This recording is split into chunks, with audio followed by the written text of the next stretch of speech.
Bonjour,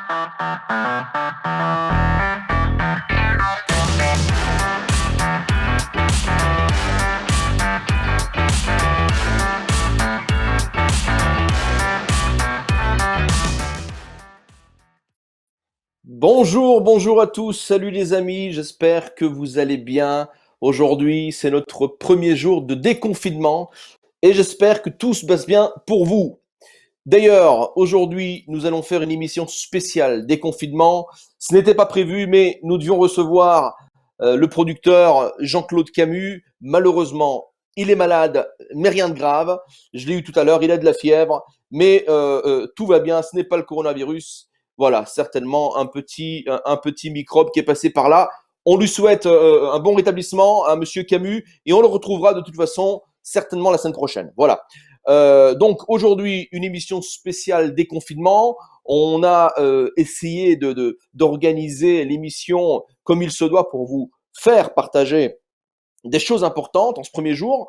Donc rencontre avec plusieurs personnes en France mais aussi à l'étranger et de voir comment en fait se déroule ce premier jour de déconfinement. Nous recevrons des commerçants, un sénateur, nos chroniqueurs bien entendu, nos chroniqueurs habituels, notre chef Xavier Mathieu et puis des petites surprises vous allez voir. Et on va commencer tout de suite par notre chef Xavier Mathieu.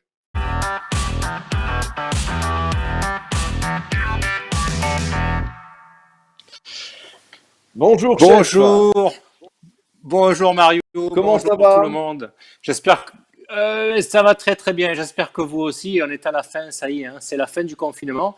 Alors, j'ai pensé faire une recette qui annonçait la fin de quelque chose, mais c'est la fin de l'asperge aussi.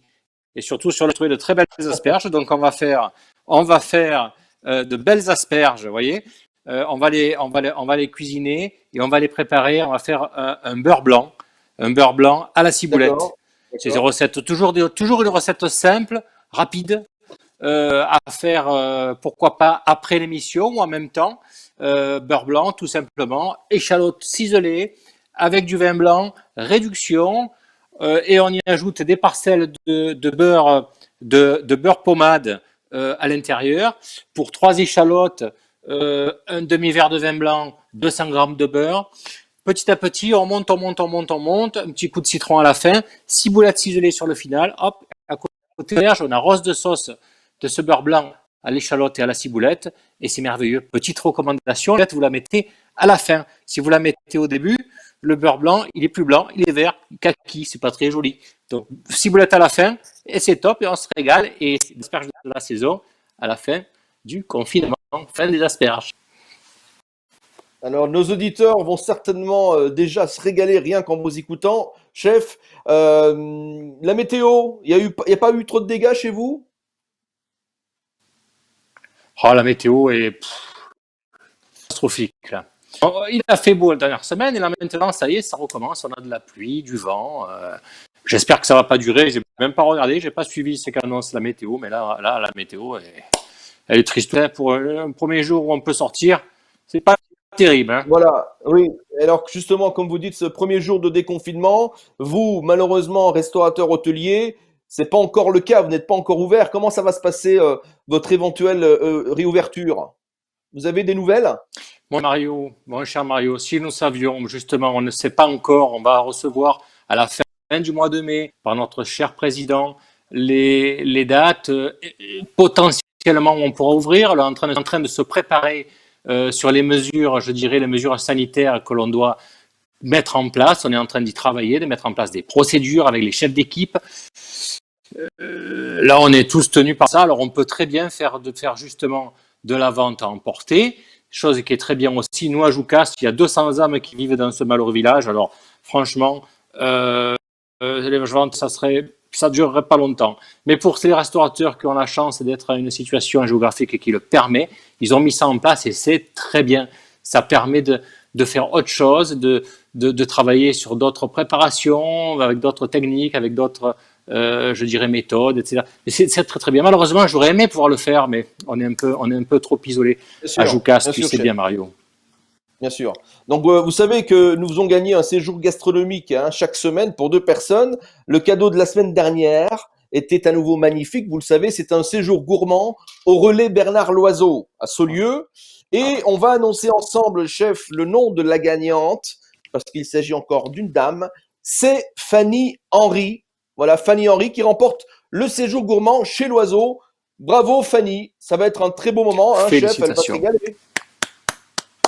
Bravo, bravo, bravo, ça va être exceptionnel. C'est une maison remarquable, comme tous les relais châteaux d'ailleurs, mais il y a une histoire, je dirais, bon, tout le monde connaît la maison Bernard Loiseau, il n'y a même pas la peine il n'est même pas nécessaire d'en parler. D'ailleurs, à une émission, nous avons eu dans les premières émissions, souviens-toi Mario, Bien sûr. la fille de Blanche, Dominique qui est et Bernard Blanche, qui est Tokyo, à Tokyo. à Tokyo, Mmh. effectivement. C'est une belle famille. Chef, on va vous laisser préparer ce fameux plat avec ses asperges et on se retrouve en fin d'émission. D'accord? Avec grand plaisir, je vous souhaite une bonne émission. À tout à l'heure. Merci, à tout à l'heure. À tout à l'heure, chef. Alors, notre chef Xavier Mathieu qu'on retrouvera tout à l'heure pour cette belle recette. Et là, immédiatement, nous allons accueillir, c'est un humoriste bourguignon, c'est quelqu'un que j'aime bien, que je connais depuis quelques années. Il s'appelle Christian Le Gall.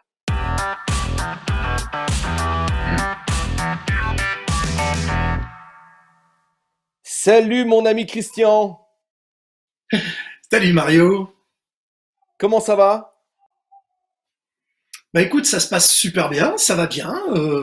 Le confinement s'est pas trop mal passé, on va dire, parce que j'ai quand même D'accord, beaucoup travaillé, même si on n'était pas sur scène malheureusement. Et bien sûr. voilà, mais dans l'ensemble, ça s'est pas mal passé, on va dire. Ouais. Bon Christian, nous on se connaît depuis quelques années déjà. Je suis très content de t'avoir avec Ouais. nous. Et la première question, elle est toute simple. Comment se déroule cette première journée de déconfinement pour toi? Oh, bah pour moi, pas grand-chose de changé dans le sens où j'ai travaillé comme tous les jours, donc debout relativement bonne heure le matin, parce que je suis plutôt un matinal aussi, et donc j'ai commencé déjà à écrire ma parodie de la semaine, parce que j'ai une parodie que j'ai préparée avec l'imitation de Vianney, qui sera dévoilée demain dans mon émission.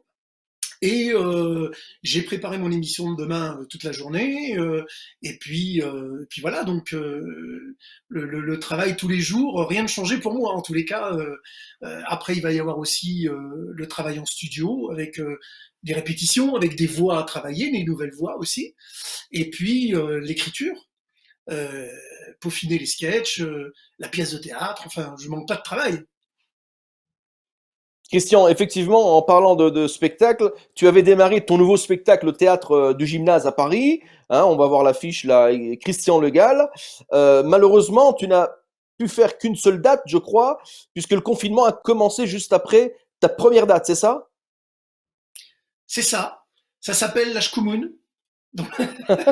C'est clair? C'est un peu ça. C'est-à-dire que je sais que tu connais beaucoup le monde, Mario.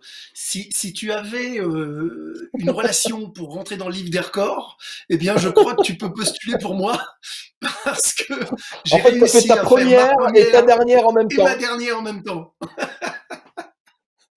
Tu auras au moins ce Ouais, mérite-là, c'est extraordinaire. Hein. Peu l'ont fait. c'est Peu l'ont ça. fait. C'est peu l'ont fait, peu l'ont fait. Justement, en Et tant qu'artiste, toi, Christian, en tant qu'artiste, que penses-tu des aides justement prévues par le gouvernement aux intermittents du spectacle? C'est très compliqué en ce moment. oui, bien sûr.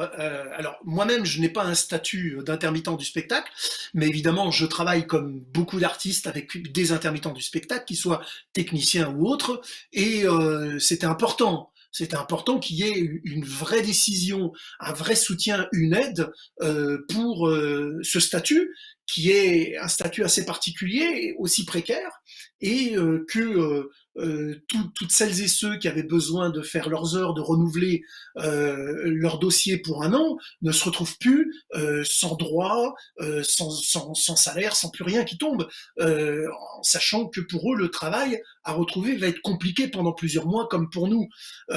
Donc, effectivement, je pense que c'était une bonne décision, elle était attendue, et Dieu merci, ils ont fini quand même par prendre une décision qui était convenable pour le statut des intermittents.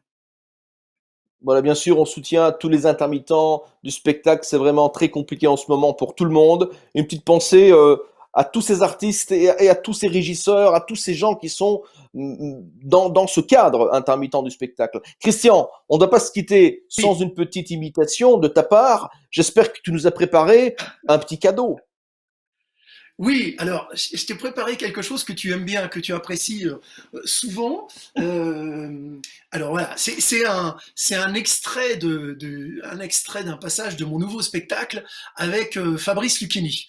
Je sais que tu affectionnes D'accord. ce Ah, personnage j'adore. et vous imaginez Fabrice Lucchini qui juste avant le confinement est allé faire Bienvenue en Terre Inconnue. Alors écoutez, mon cher Mario, ça c'est hallucinant. Oui, c'est énorme. Parce que juste avant le confinement, je suis allé rencontrer le peuple de Cassos, que l'on surnomme les anges de la télé-réalité. Incroyable, incroyable Mario. Ces jeunes sont allés partout, en Australie, à Hawaï, à Miami, à New York. Visiblement, il y a juste un endroit où ils sont jamais allés, c'est à l'école. Dès nos premiers échanges, j'ai compris que Samuel Beckett, qui affectionnait tant l'absurde, aurait trouvé là des modèles exceptionnels. Alors certes, il y a aussi des moments d'émotion intense, notamment Mario, quand l'une des jeunes filles a réalisé que son anniversaire tombait pile le jour de sa naissance. C'était énorme.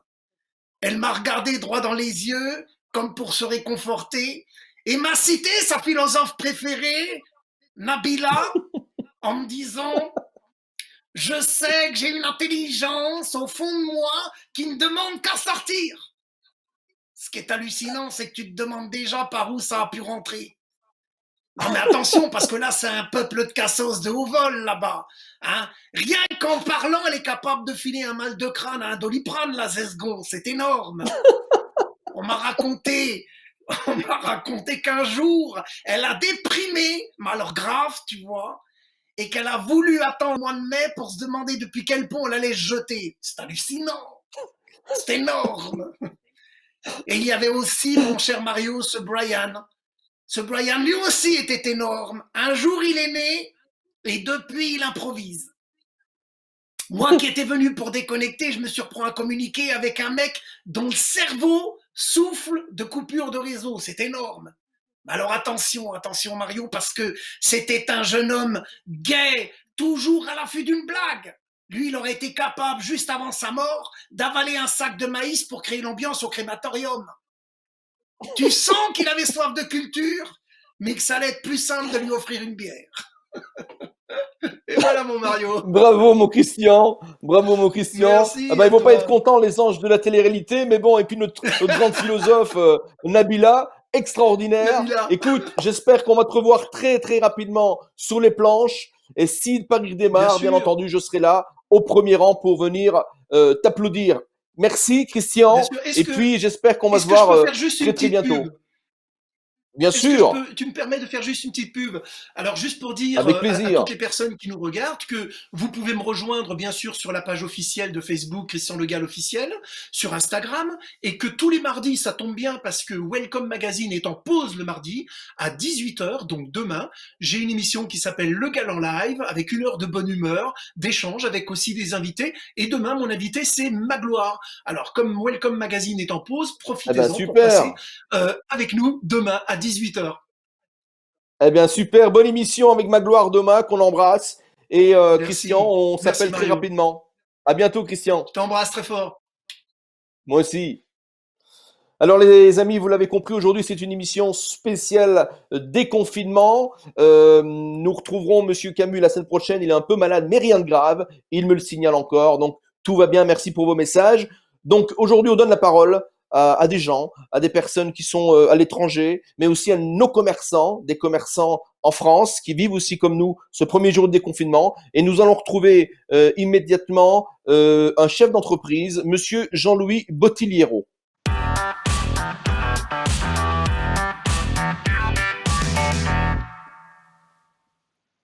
Jean-Louis Bottigliero, bonjour.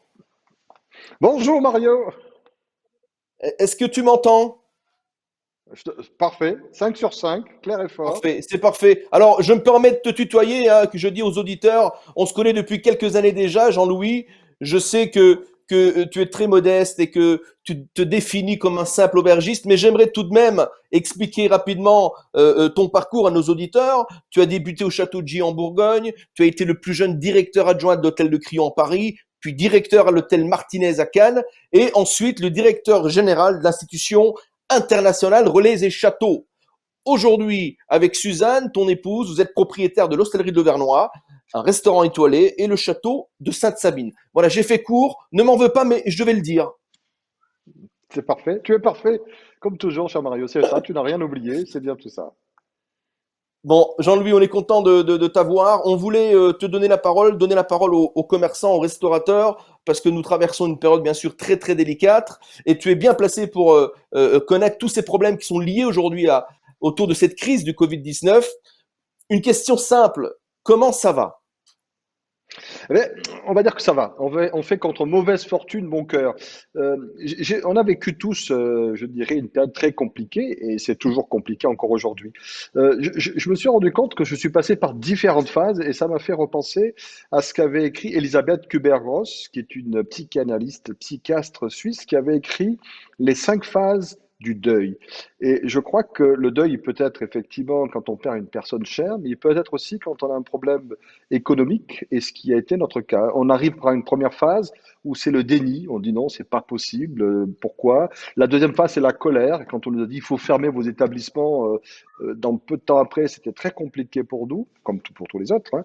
Ensuite, il y a la négociation, on essaie de négocier avec soi-même, on se dit mais comment on va faire? On va pas y arriver, on va y arriver. Après, il y a la phase de la dépression, et j'ai un ami qui me dit je te connais bien, je pense que cette phase-là n'a pas dû durer très longtemps, mais elle a duré, elle a existé. Et après, il y a la phase de la résilience, de l'acceptation. Et une fois qu'on a passé ces phases-là, eh bien, on redémarre et on rebondit et on y va et on attaque. Et c'est ce qui est important parce que aujourd'hui, on ne peut pas se permettre, quand on est chef d'entreprise, de baisser les bras. Il faut qu'on puisse continuer. On sait que c'est une crise mondiale, c'est une crise, c'est une pandémie qu'il ne faut pas négliger. Et c'est vrai qu'aujourd'hui, la priorité, c'est la santé de nos proches, de nos amis, de nos clients, de tout le monde. Mais malgré tout, c'est aussi une crise économique importante. Donc, on s'est dit, on a réuni nos équipes, on a fait pas mal de visioconférences, on a essayé de mobiliser les troupes en disant, on continue, on avance. Et dans toutes ces mobilisations, on s'était posé 3 questions essentielles. La première question, c'était de se dire comment doit-on réinventer notre métier? Qu'est-ce qu'on peut créer comme nouveaux services? Qu'est-ce qu'on peut apporter comme nouvelles prestations? La deuxième chose, c'était de se dire comment on va réaménager notre temps de travail. Et enfin, comment on peut s'assurer de la sécurité de nos clients et de nos collaborateurs.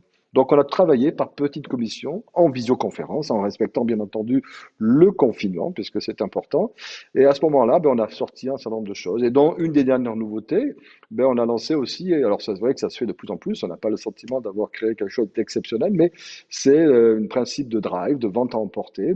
Et aujourd'hui, ben, on arrive à pouvoir apporter et fournir un repas, on va dire bistronomique, parce que c'est vrai qu'on a une étoile au Michelin et c'est pas compliqué de Voilà, faire de la vente à effectivement, le emporter drive, avec on une voit étoile quelques Michelin. images avec vos plats à emporter. Voilà. Voilà, exactement. Je te remercie, Mario. Et effectivement, donc on a annoncé ça ce week-end. Déjà, ça a commencé ce vendredi, samedi, dimanche. On est ouvert 7 jours sur 7 et ça fonctionne bien. Et ce qui est formidable, c'est le retour de nos clients. Les gens nous remercient. Merci à vous parce qu'on se rend bien compte que cette période de confinement, ben, on se retrouve à la maison. On peut pas forcément bouger. On cuisine et puis au bout d'un certain temps, on a assez de cuisiner et on a envie de se faire plaisir. On a envie de se faire dorloter. On a eu l'occasion dans cette période-là de pouvoir faire une action auprès d'un EHPAD sur Dijon, parce que c'était important aussi. Et on a reçu des photos formidables, on a reçu des tas de messages.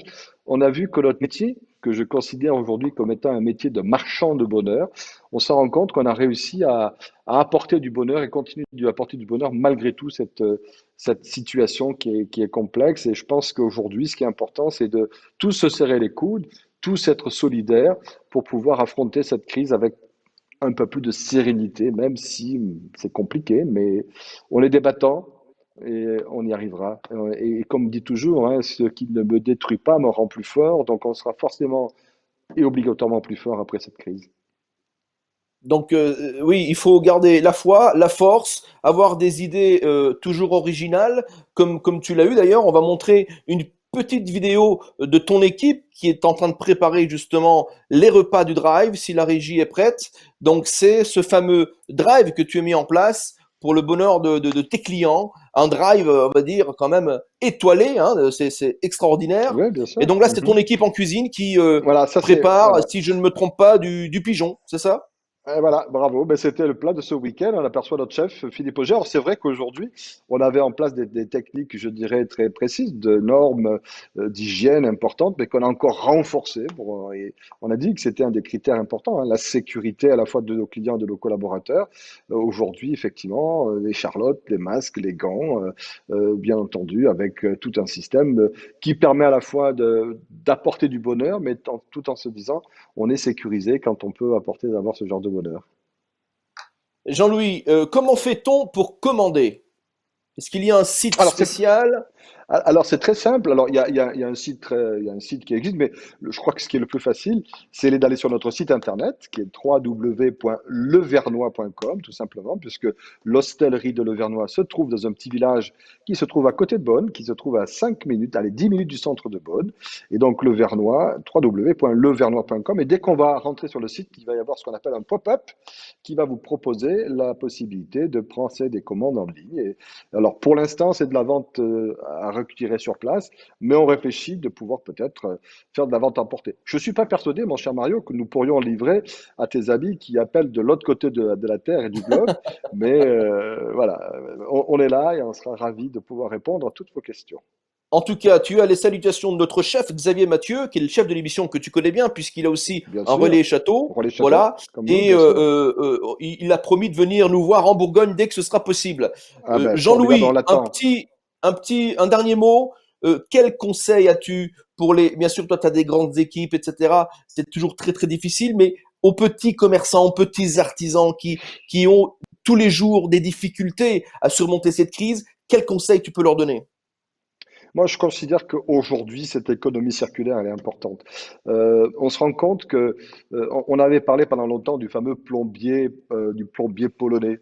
C'est sûr que le plombier polonais va peut-être coûter moins cher, mais au bout du compte, on perd tout. Moi, je travaille aujourd'hui, que ça soit au niveau des artisans qui font des rénovations, qu'avec des gens du coin. C'est peut-être plus cher, mais globalement, ça fait marcher une économie circulaire. Et donc, arrêtons de vouloir. Des fois, il y a pas grand-chose. On a ce qu'on appelle le service après-vente. On a ce sourire, on a ce contact, et qui fait que aujourd'hui, on peut tout acheter sur Internet, on peut tout faire, mais on perd le lien, on perd tout ça, et on perd la. Et quand on a un problème, on va voir son petit commerçant, on va voir, et tout de suite, il va être là, il va apporter sa petite astuce, et ça n'a pas de prix, ça n'a pas de valeur, et c'est ça qui est important. Et c'est ça. Donc moi, ce que je dis, c'est soyons solidaires, achetons notre pain chez le boulanger du coin, travaillons ensemble et en se serrant les coudes, c'est comme ça qu'on y arrivera. On aura compris, Jean-Louis, il faut travailler avec des produits locaux, avec des artisans locaux. La France C'est est un ça. magnifique pays, il ne manque de C'est vrai. rien. Travaillons avec nos artisans près de chez nous. Merci Jean-Louis, on te souhaite Avec plaisir. une belle route et un bon déconfinement et plein plein de Ouais. bonheur à votre équipe, le Céleri de Vernois au château de Saint-Herbine et à votre famille. Voilà, Merci Mario. À bientôt, mon à ami. bientôt Ciao. Jean-Louis, merci. Voilà le témoignage de Jean-Louis Bottigliero de l'hostellerie de Levernois, chef d'entreprise et hôtelier, commerçant, restaurateur, comme beaucoup, qui sont dans les difficultés, mais qui ont des idées originales et qui se battent chaque jour pour surmonter cette crise. Nous allons retrouver notre sexologue préféré, c'est Camille Bataillon, qui est aimé de tous pour cette rubrique sexo.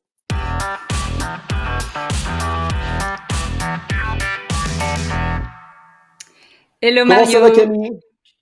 bah ça va bien, on se retrouve à deux aujourd'hui. On se retrouve à deux et attention parce que tu m'as promis quelque chose tout à l'heure que je ne peux pas dire bien entendu là, mais j'espère que tu tiendras promesse. On verra. Camille, de quoi vas-tu nous parler aujourd'hui? Oui, alors aujourd'hui je vais parler d'une tendance qui séduit de plus en plus le public féminin et aussi le public masculin. Alors Mario, si je te parle de porno, je suis sûre que tu vois très bien ce que c'est. Mais si je te parle d'audio érotique, qu'est-ce que tu imagines? Audio érotique. Ça peut être des podcasts avec des voix suaves, érotiques, non? Ça peut être ça? Ouais, c'est ça. En fait, c'est des récits érotiques que l'on écoute sur son téléphone via des plateformes. Il y en existe maintenant pas mal et c'est D'accord. gratuit. Et donc, c'est souvent sous format très court, alors quelques minutes à 20 minutes. Et ça permet en fait de créer une ambiance qui est tout à fait différente de quand on a des images, par exemple, quand c'est des pornos. Quand c'est des pornos, on a des images. Ici, dans les audios, on laisse son imaginaire, on fantasme, on crée ses propres images. Et donc, ça vient enrichir aussi tout un imaginaire fantasmatique. Et puis, comme tu disais, il y a des voix qui sont... On est très sensible au ton, à la voix. Et donc, il y a des voix avec lesquelles on va être plus réceptive. Donc, chaque épisode va être avec une voix différente. Des scénarios qui sont aussi différents. Et voilà, et donc ça va faire en solo ou avec un partenaire dans un endroit privé et s'installer confortablement pour écouter tout ça.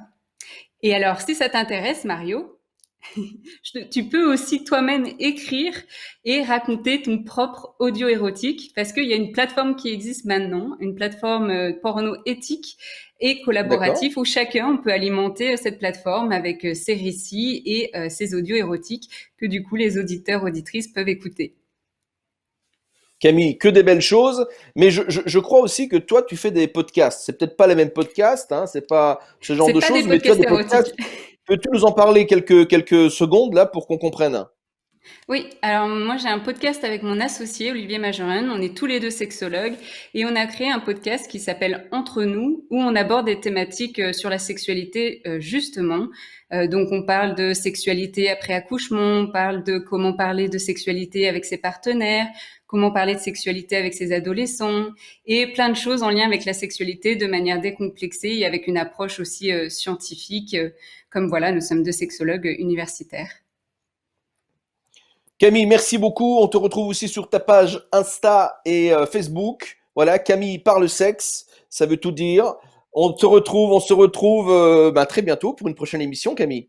Ça marche. Merci Mario. Merci à bientôt. Salut. Voilà Camille, toujours très très écoutée à travers ces médias et on la retrouvera mercredi dans notre émission. J'ai voulu avoir quelques interventions avec des personnes qui sont à l'étranger et voir avec eux comment s'est passé d'abord le confinement et comment se passe ce déconfinement. On va se mettre en connexion avec Karim du Maroc et Massimo en Italie.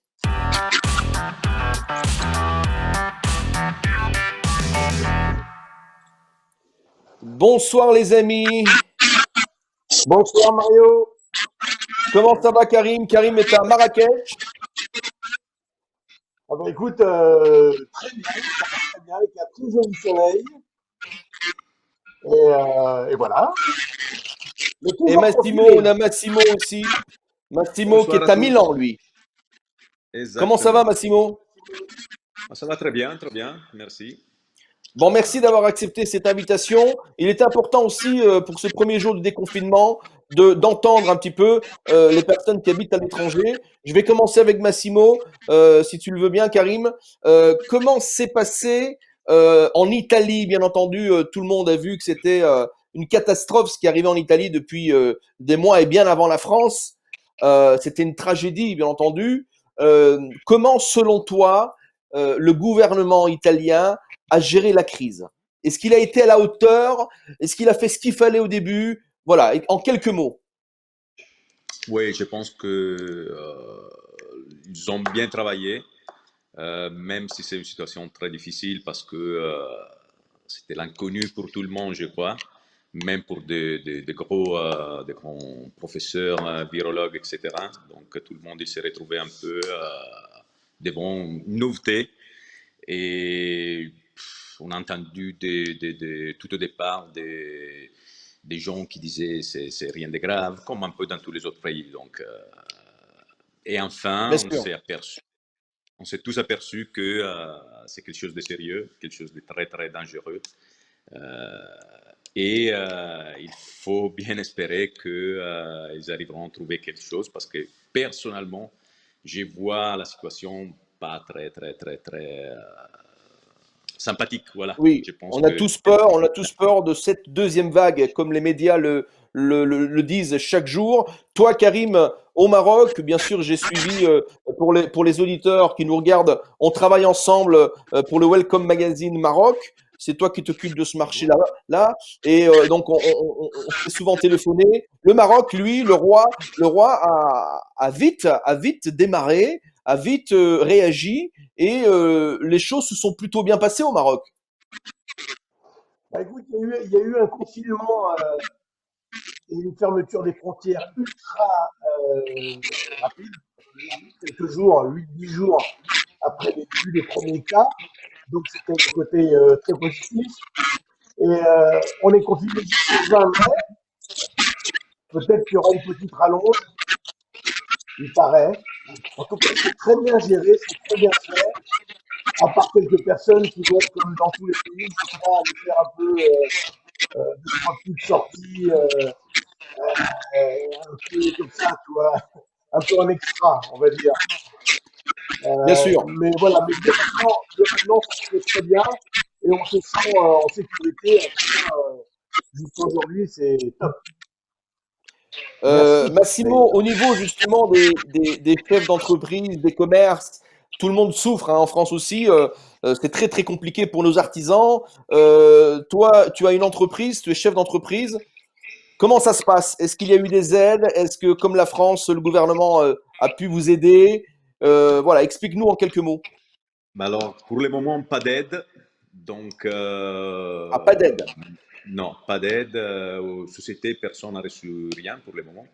Je sais que la plupart des gens qui sont adressés au groupe bancaire, ils n'ont pas eu des retours positifs, dans le sens que les banques ils prêtent de l'argent si tu as les garanties et tu peux retourner ce qu'ils te prêtent.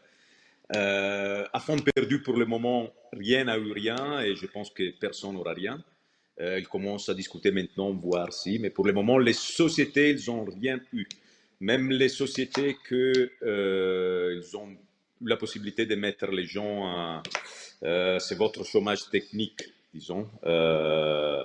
Une grosse partie des sociétés, ils avancent l'argent. Donc après, ils viennent rembourser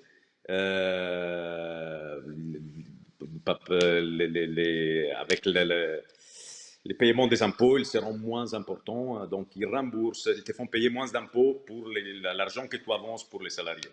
Donc, ça peut durer 9 semaines, je crois. Mais après, bon, ils ont obligé les entreprises à virer personne jusqu'à début de septembre. Et après, je pense que ça va être un peu la guerre si le système ne nous aide pas, hein, parce que le travail a baissé au moins de 70%. Hein. Donc, bon, les sociétés structurées comme la mienne, ils avaient beaucoup de trésorerie, ils ont pu, je pense, gérer la situation. Pour ces 2 mois, on arrive à avancer l'argent, etc., etc. Mais ça ne peut pas durer plus longtemps. Hein. Donc, nous, Oui, on donc fait un métier un peu on voit bien que tous les pays d'Europe ne sont pas logés à la même enseigne. Malheureusement, effectivement, en France, il y a eu beaucoup d'aides aux entreprises, en Allemagne aussi. Au Maroc, Karim, je te pose la même question, mais je pense que il n'y a pas non plus d'aide comme la France.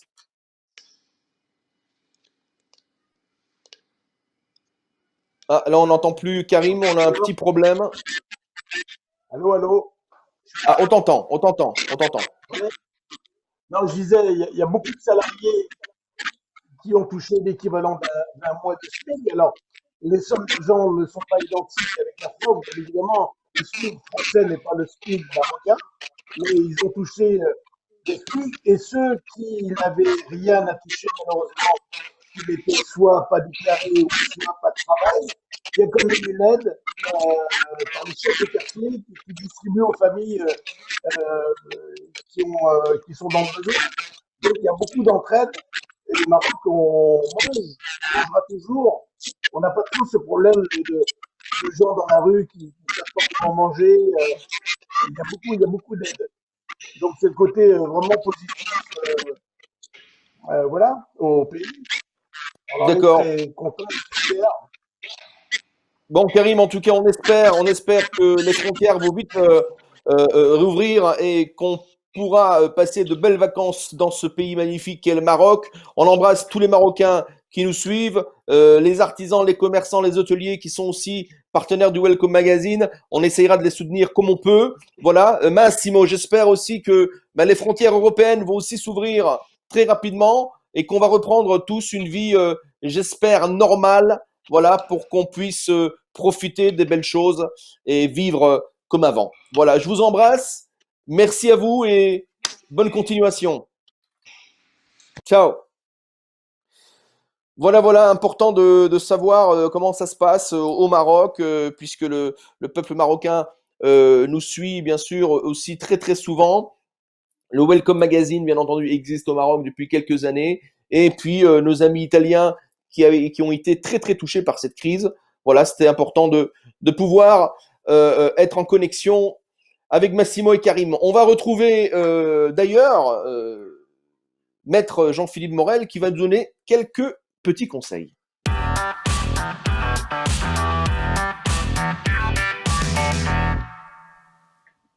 Maître Morel, bonsoir. Bonsoir Mario. Comment allez-vous? Bien, et vous-même? Écoutez, ce jour ça de va. Déconfinement. Oui, comment se déroule ce premier jour de confinement pour un avocat? C'est l'organisation, comme je dirais, pour les commerçants et artisans, c'est-à-dire se préparer à recevoir des clients, du public, parce que le commerce, c'est pas, et l'activité libérale, ce n'est pas uniquement virtuel. On doit avoir des contacts quotidiens avec nos clients, on doit les recevoir et les recevoir en toute sécurité, de même que garantir la sécurité de nos salariés, de nos personnels. Justement, en C'est un parlant vrai de défi qui se sécurité, pose. bien sûr, les gestes barrières, quels conseils vous pouvez nous apporter aux personnes qui vont aller chez le coiffeur, qui vont aller chez les commerçants? Voilà, quels conseils avez-vous à leur donner? Alors tous, nous devons maintenant apprendre à vivre avec le risque. On avait oublié que la rue, la ville, le commerce peut présenter des risques. Mais maintenant, nous avons pris la peine d'apprendre à vivre avec ce risque depuis 2 mois. Tout le monde doit maintenant faire preuve de patience. Je crois que les clients devront apprendre à patienter, à respecter des gestes barrières. Le commerçant devra de son côté évaluer les risques pour tenir compte de la configuration des lieux. C'est sûr qu'une petite boulangerie, c'est plus compliqué qu'un grand magasin de plusieurs milliers de mètres carrés. Mais chacun doit prendre la mesure du risque qu'il expose à ses clients, à son personnel, pour éviter qu'au-delà du défi économique qui se pose derrière un problème juridique, notamment la notion de responsabilité et éventuellement de mise en danger de la vie d'autrui, qui est une notion juridique. Donc je suis confiant dans la capacité qu'on aura tous de répondre à ce formidable défi qui se pose à nous, de pouvoir reprendre une activité économique en toute sécurité. En tout cas, le risque zéro n'existe pas, mais en tout cas, en pouvant mettre en place des mesures de prévention de ce risque pour que l'activité puisse reprendre le mieux possible et rapidement. D'accord, mais c'est un point important que vous soulignez là. Si le petit commerçant a mis tout ce qu'il fallait pour accueillir bien sûr ses clients, et s'il y a malheureusement un cas de Covid dans son commerce, est-ce qu'il peut être poursuivi, ce commerçant? Alors, il sera certainement très difficile pour un client qui tomberait malade de pouvoir dire que c'est lié à l'achat de sa baguette de pain chez son boulanger ou une visite chez le dentiste. Dès lors que le dentiste ou le boulanger aura tout mis en œuvre avec du gel, des distanciations, l'accueil de clients avec 1 mètre ou 2 l'un après l'autre, je parle du boulanger. Donc le problème de preuve se posera quand même pour mettre en cause ou tenter de mettre en cause le commerçant. Mais le risque juridique existe que certains tentent de s'orienter dans des procédures de mise en danger d'autrui si il y a une violation manifeste et délibérée des règles par le commerçant. Donc il faut être quand même vigilant, mettre une signalisation au sol, faire en sorte qu'à la caisse, les gens respectent les règles barrières. Il faudra aussi rappeler aux clients, par des affichettes à mon avis, les gestes et les faire respecter au sein de son commerce, de respecter la distance et la distanciation sociale. Merci Maître Morel pour ces conseils. On se retrouvera régulièrement dans notre émission et on vous souhaite une belle soirée et un bon déconfinement. À bientôt. Belle soirée à vous, à bientôt. Merci. Donc voilà, effectivement, c'est important de donner la parole aussi à des avocats pour avoir leurs conseils. Donc n'hésitez pas, Jean-Philippe Morel, avocat à Dijon, si vous avez des questions à lui poser, n'hésitez pas. Il est important aussi de voir ce que nos politiques pensent. Et je voulais aujourd'hui donner la parole à un sénateur de la Côte d'Or, le sénateur Monsieur Alain Houpert. Ah, il y a peut-être un petit... Non, voilà, le sénateur Houpert est là. Vous m'entendez, monsieur le sénateur? On n'entend pas le sénateur. Il y a un petit problème de son. Vous m'entendez? Est-ce que... Ah, on vous entend, monsieur le sénateur. Vous nous entendez aussi? Je vous entends très bien. Parfait. Monsieur le sénateur, merci d'avoir accepté notre invitation. J'ai une première question qui est un peu directe. Selon vous, est-ce que le gouvernement, monsieur le sénateur, a pris les bonnes mesures pour faire face à cette crise sanitaire dès le début? Vous connaissez ma position politique dans l'hémicycle. Donc je ne suis pas un disciple du président Macron. Et cette réponse à la crise sanitaire a été à l'image de ce qu'a dit le président Macron à ses députés. Soyez fiers d'être des amateurs, hein. Et ça a été un amateurisme total. Le pays où il n'y a pas de masque, c'est la France. Le pays où il n'y a pas de test, c'est la France. Le pays où on empêche les médecins de prescrire, c'est la France. Le pays où on impose, depuis Hippocrate, ça ne s'était jamais vu, aux médecins de prescrire certains médicaments, comme le Rivotril, pour euthanasier des gens, c'est la France. Donc pour moi, il va y avoir, Mario, vous et moi, nous sommes de province, et en province on dit c'est après la foire qu'on compte les bouses. Eh bien après cette épidémie, on va compter les responsabilités. Parce qu'il va falloir qu'on recherche les responsabilités, ne serait-ce que pour l'honneur des victimes. Rechercher les responsabilités et trouver les coupables. Et puis, il n'y a pas de vengeance, il dit de colère, mais les Français ont besoin de vérité. Les Français, on leur a menti. Les Français ont besoin de vérité et ont besoin que l'État montre que la justice est à leur côté, que la justice est à leur service. Monsieur le sénateur, vous avez bien entendu des mots durs, mais que vous assumez. Vous êtes, je le rappelle, vous êtes médecin. Quel regard portez-vous, vous, sur l'utilisation, par exemple, de la chloroquine? Vous êtes pour? Vous êtes contre? Les médecins, vous savez, nous, on fonctionne par réseau. On reçoit tous des SMS de nos collègues. Je reçois en tant que médecin spécialiste et en plus parlementaire, je reçois des SMS de collègues de Necker, de la Salpêtrière, d'anciens patrons qui...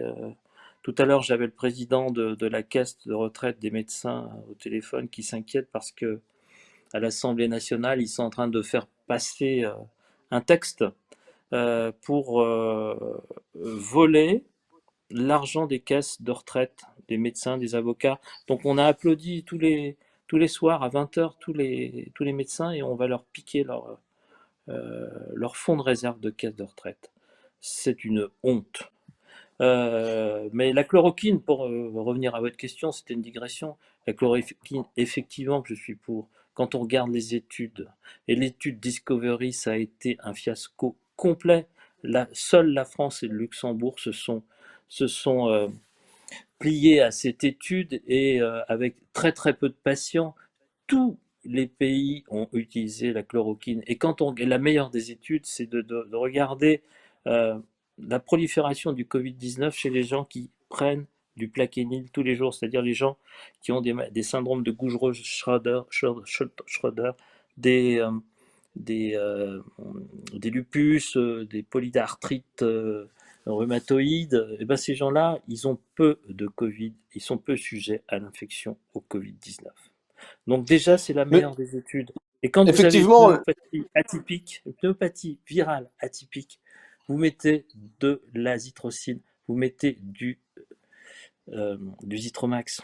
C'est simple. Et le traitement que propose le professeur Raoult, qui est quand même pas n'importe qui, c'est le seul à avoir un institut. Je précise, monsieur le sénateur, que ce médicament est utilisé par d'autres pays, comme vous l'avez dit, comme le Maroc, par exemple, qui soigne ces malades avec la chloroquine. C'est un antipaludique. C'est-à-dire un antipaludéen, c'est-à-dire que quand vous allez dans un pays où il y a le palu, vous prenez de l'anivaquine. Et maintenant, ça s'appelle du plaquenil.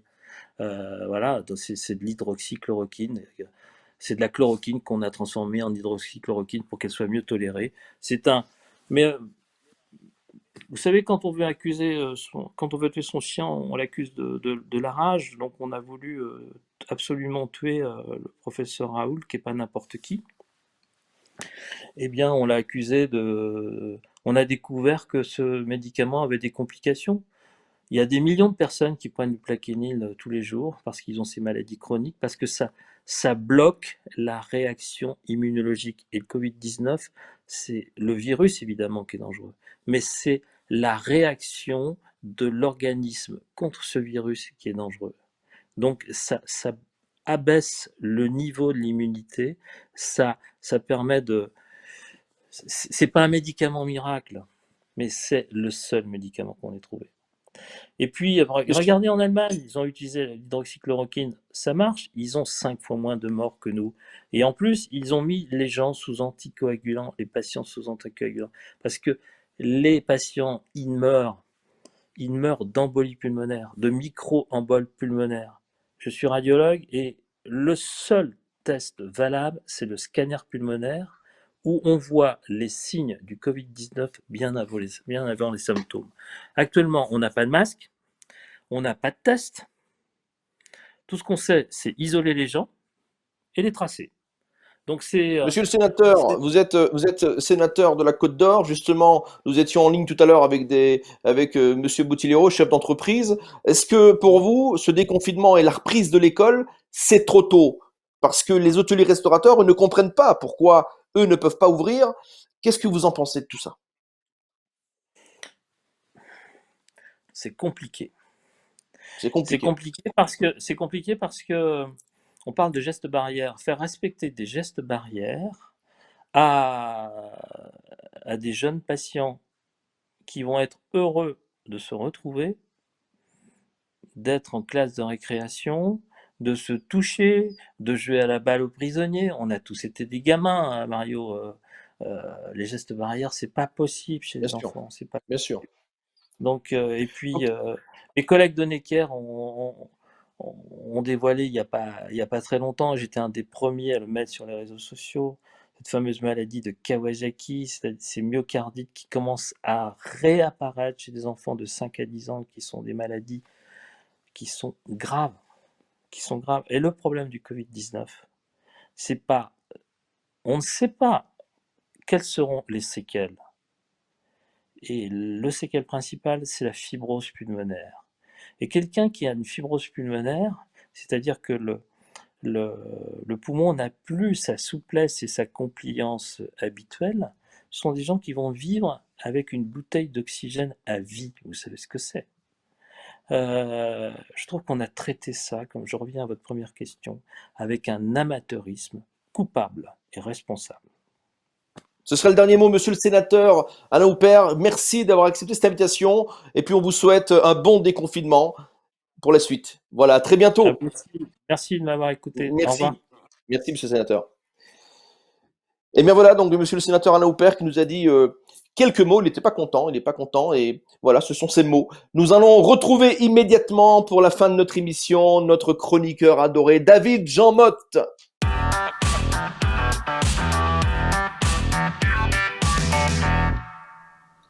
Bon David, comment ça va? Comment ça va? Bisous à tout le monde, bisous à tous ceux qui sont branchés. En tout cas, Mario, ben écoute, je félicite pour cette émission parce que justement avec le sénateur que vient d'entendre maintenant, avec Camille, ça a été complètement différent, mais c'était vraiment très instructif, pardon. Et donc je tiens à te féliciter et toutes les personnes qui sont passées dans cette émission parce que c'est du lourd, hein. Oula, là c'est Je du te remercie, lourd. David. En tout cas, il fallait faire une émission aujourd'hui. On l'a programmée. On s'est débrouillé Oui, avec tous nos invités. Et effectivement, c'était instructif et c'est important de donner tous ces messages aussi de soutien à toutes ces personnes bien qui se sûr. déconfinent. Et voilà. David, de quoi vas-tu nous parler aujourd'hui? Je ne sais pas si le chef est Alors, prêt, mais si la régie peut nous envoyer le chef en même temps, comme ça, on est tous les en trois même pour la temps, fin. bien sûr. Voilà. Hein, donc, ah ben, il est là. Il est là. Ah, Gabriel, Et comment tu voilà. vas, Lélo? Et toi, Super. ça va Merci, la bien? régie. Ça va, merci. Alors, moi, je vais vous David, on donner un petit t'écoute. conseil. Alors, je vais vous donner un petit conseil parce que tu sais, moi, je fais des lives presque tous les jours et donc on me demande beaucoup par rapport à du psoriasisme. Tu sais, le psoriasisme qu'on peut avoir donc sur le coude, dans les cheveux, sur le corps. Bon, on sait bien qu'avec les UV, ça s'en va plus ou moins, mais, il existe la bardane. La bardane est une plante qu'on peut acheter directement. Maintenant, comme tous les magasins sont ouverts, que ce soit en pharmacie, en herboristerie ou dans les parapharmacies, peu importe. Et donc, c'est une petite plante que vous pouvez prendre. Donc, c'est 2 gélules ou 1 gélule par jour que vous prenez. Donc, ça va permettre, c'est un antibiotique donc de la peau. Donc, si vous prenez ça avec du zinc, eh bien, je vous promets, en tout cas, dans toutes les personnes qui ont testé et qui ont essayé donc ça, qui m'ont dit donc des grands merci David, parce qu'elles étaient gênées de dire qu'elles avaient du psoriasis depuis 7 ans, qu'elles avaient suivi des dermatologues et qu'on leur avait mis n'importe quoi sur la tête et que ça ne fonctionnait pas. Et avec cette petite formule-là, ça marchait bien. Et alors, en plus, si ça vous gratouille un petit peu, il faut savoir que le psoriasis ne s'attrape pas, hein, c'est simplement quand on a la plupart du temps des chocs nerveux, eh bien, vous pouvez utiliser donc de l'huile de Nigel. Donc, l'huile de Nigel, eh bien, donc vous la placez directement donc sur le psoriasisme et donc ça va l'éliminer aussi. Donc, travaillez l'interne avec de la bardane, les amis, allez voir les bienfaits sur Internet. Et c'est même anti-acnéique et anti aussi eczéma, hein, pour ceux qui ont des eczémas, parce que justement, il y a eu des grosses périodes de stress ici et je peux vous assurer que ça a C'est sûr. été vraiment une de mes demandes, vraiment, je crois que c'est dans mon top 7. Hein, donc, voilà. Ah oui. Donc le stress était là pendant le confinement, effectivement. Puis Oui. David, à travers toutes tes émissions, tu as pu les déstresser, j'en suis certain. Oui, Mario, mais écoute, on a fait ça ensemble. Et je tenais d'ailleurs à vous dire demain, attention, on va lancer, comme que le Festival de Cannes donc, ne se faisait pas, eh bien, donc on J'ai va vu lancer ça. donc, Cannes finement, Mario. Donc, on va commencer avec Philippe Prénat, notre monsieur cinéma, 40 ans donc de Festival de Cannes. Et puis, on va enchaîner avec Jean-Luc Couchard, avec Annabelle. On va enchaîner avec Thomas. En deux mots, David, c'est quoi ce concept Oui. d'émission? Alors, c'est un concept d'émission, c'est simple. On va tous être habillés, donc comme au Festival de Cannes. Moi, je vais dégager tout ce qu'il y a derrière ici. Je vais mettre un tapis rouge. Guillaume et moi allons être en smoking. Donc, l'invité va parler, bien sûr, donc, de ses activités, ce qu'il aurait pu faire s'il était au Festival de Cannes, ce qu'il a fait avant quand il était au Festival de Cannes, s'il avait de la promotion à faire. Et surtout, cette émission est faite pour les intermittents du spectacle, les artistes et la culture, pour bien les mettre en avant, comme toi tu fais généreusement avec ton magazine Welcome. Voilà. Merci, merci David. Chef, vous nous entendez? Comment ça se passe Je le vous plat en- là? Il est fini? Je vous entends bien. Je termine justement. Je ne sais pas si vous me voyez bien, mais moi je vous Alors, entends Si. moi, bien. je te vois. Alors, Moi, je te j'ai vois. j'ai cuit mes. Tu me vois, superbe. J'ai cuit mes asperges, donc ce qu'on appelle à la cuisine, on appelle ça à l'anglaise, c'est cuit dans de l'eau salée, juste correctement, juste comme il faut, piqué avec un couteau pour contrôler la cuisson. Je les ai ficelés avant et j'ai fait mon beurre blanc, donc échalotes, 3 échalotes ciselées dans un demi-verre de vin blanc. J'ai fait réduire presque à sec et j'ai mis petit à petit du beurre pommade, 200 grammes de beurre pommade pour 3 échalotes, demi-verre de vin blanc. Et à la fin, la ciboulette jetée dans la sauce et qui nappe ces asperges délicieuses, les dernières asperges. Cette sauce va très bien aussi avec les poissons, tous les poissons du loup, du saumon, tout ce que vous avez envie. Ça va merveilleusement bien. J'ai mis un David, petit ça a filet l'air, ça a de l'air cidre de toujours citron. de t'émerveiller les plats du chef. Ah Hein. ouais, mais moi, je suis, mais en fait, je suis ami aussi pour voir sur les réseaux, et à chaque fois, donc, je ne suis pas cuisinier, tu vois, donc je n'ai pas ce talent-là. Moi, c'est toujours assez, c'est les recettes un peu plus grand-mère, tu vois, les recettes plus familiales. Mais quand je vois, donc, à chaque fois, donc, cette œuvre d'art, parce que je vais appeler ça comme ça, eh bien, ça me scotche, voilà, comme un enfant, voilà. Je suis émerveillé et ça allait super bon. J'ai faim! De toute Merci façon, beaucoup. David, tu Merci, auras merci aussi David. l'occasion et la chance de découvrir le Phébus à Joucas chez notre ami Xavier Mathieu parce que tu verras, nous allons préparer une belle aventure là-bas et tu seras bien entendu des nôtres. Hein, chef, donc est-ce qu'on peut voir ce Merci. plat un peu mieux à l'écran? Montrez-nous ça. Alors, je vais prendre l'écran Oh. et l'amener vers le plat. Je ne Voilà, sais pas si vous le voyez les bonnes bien là. asperges. C'est bien comme ça, Mario. Ça C'est donne bien. envie. Oui! Ça donne Voilà, envie. voilà. Ça donne envie. Oui. Trentaine d'asperges, là. Bon, ben, on retrouvera bien entendu, comme d'habitude, les recettes du chef Xavier Mathieu sur la page Welcome Magazine. Le prochain cadeau à gagner, mes amis, rappelez-vous, notre ami Kamel Wally nous a fait le plaisir de nous offrir des places. Hein, donc, il y a 2 places pour le dîner-spectacle L'Oiseau Paradis au Paradis Latin. Spectacle magnifique avec Iris Mittenard comme meneuse de revue. Voilà. Et pour gagner ce spectacle, c'est très simple, il faut répondre à cette question. Qui fut le premier créateur du Paradis Latin, qui était au début un théâtre? Envoyez-nous vos messages et vos réponses en privé. Le nom du gagnant sera annoncé lundi prochain. Mes amis, Xavier, David, merci Mario, beaucoup David. pour vos interventions toujours au top. Merci à Camille Bataillon, merci à nos auditeurs, à nos réalisateurs aussi, Stéphane et Maxence, pour leur travail, parce que aujourd'hui ils ont sacrément bossé avec tous ces changements de dernière minute. Merci à eux, merci à nos auditeurs. N'oubliez pas de partager nos émissions, de vous abonner à notre chaîne YouTube et nos pages officielles Welcome Magazine. Et vous, je vous dis à mercredi, les amis. Hein, ce sera une spéciale Star Academy mercredi. Oh, excellent! Il va y avoir des surprises, des surprises. On peut dire déjà que nous recevrons notre animateur préféré, Nikos Aliagas, qui sera là, et des candidats emblématiques, des personnes importantes Super. pour cette émission. Je vous donne rendez-vous mercredi à 18h pour une autre belle émission. On vous aime, soyez prudents et bon déconfinement à tous. Ciao! Merci! À mercredi.